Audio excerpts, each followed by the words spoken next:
Banjara hill పెద్దమ్మ గుడి 5 days ముందే ఆ మొత్తం గుడిని డిమాలిష్ చేసినారు. ఒక చిన్న గుడి ఉండే ఎన్నో సంవత్సరాల నుంచి అక్కడ లోకల్ భక్తులు పూజా కార్యక్రమాలు చేస్తున్నారు. మొన్న బోనాలు ఉత్సవం కూడా చాలా వైభవంగా అక్కడ చేసుకున్నారు.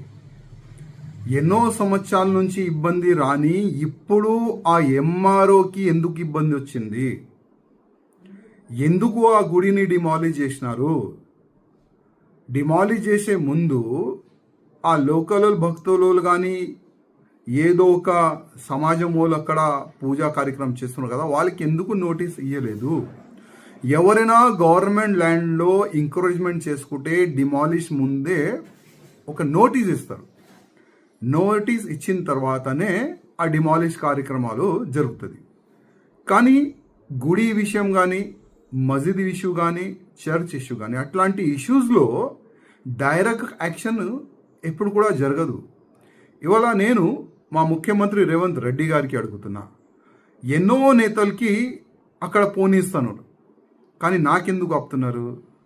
దాదాపు 4 డేస్ నుంచి ఒకటే ఒక టార్చర్. రాయసింగ్ నువ్వు ఇల్లవద్దు, వస్తున్నారు పోలీసు వాళ్ళు, హౌస్ అరెస్ట్ చేస్తున్నారు, కేసులు పెడతాం, మాది పెడతాం, ఇది పెడతాం, మీ కార్యకర్తల మన కేసులు అవుతుంది, మీరు వెళ్తే మీ కార్యకర్తలు మీ ఎంబడి వస్తారు, వాళ్ళకి ఇబ్బంది అవుతుంది, ఈ విధంగా పోలీసు వాళ్ళు మాటలు మాట్లాడుతున్నారు. మీ అందరికీ చెప్పేది ఒక్కటే, కేసులతో ఇప్పటివరకు మేము భయపడలేము, ముందు కూడా భయపడాం. కానీ మా ఒక నివేదిక వచ్చి ఇష్యూ చేయాలే మా ఉద్దేశం లేదు.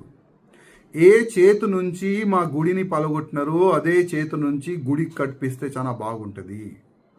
గవర్నమెంట్ ల్యాండ్ అంటున్నారు కదా, ఇవాళ ఎన్నో గవర్నమెంట్ ల్యాండ్లో, మున్సిపల్ ల్యాండ్లో మసీద్ కట్టలేదా? దర్గాలు కట్టలేదా? చర్చ్లు కట్టలేదా? డిమాలిష్ చేసే అంత దమ్ము గవర్నమెంట్కి ఉన్నదా? ఇవాళ నేను అడుగుతున్నాను. హిందువులు ఏం చేయరు, హిందూ ఐక్యతం లేదు, అదే కదా మీ ఉద్దేశం. అందుకోసం మా హిందూ దేవాలయాలపైన మీరు టార్గెట్ చేసి డిమాలిష్ చేస్తున్నారు. ముఖ్యమంత్రి గారు ఇమ్మీడియట్గా ఆ ఎంఆర్ఓ పైన క్రిమినల్ కేసు బుక్ చేయాలి. ఆ గుడిని డిమాలిష్ చెయ్యండి.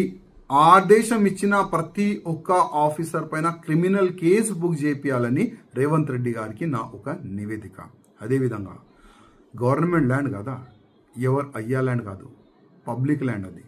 అదే ల్యాండ్లో ఒక 1000 గజాలు ల్యాండ్ భవ్యమైన గుడి కట్టడానికి రేవంత్ రెడ్డి గారు మీరు ఇవ్వాలని ఇవాళ హిందూ సమాజం కోరుకుతుంది, మేము కూడా కోరుకుంటున్నాం. ఆ పని చేస్తే మీ గవర్నమెంట్కి మంచి పేరు వస్తుంది. ఇప్పుడు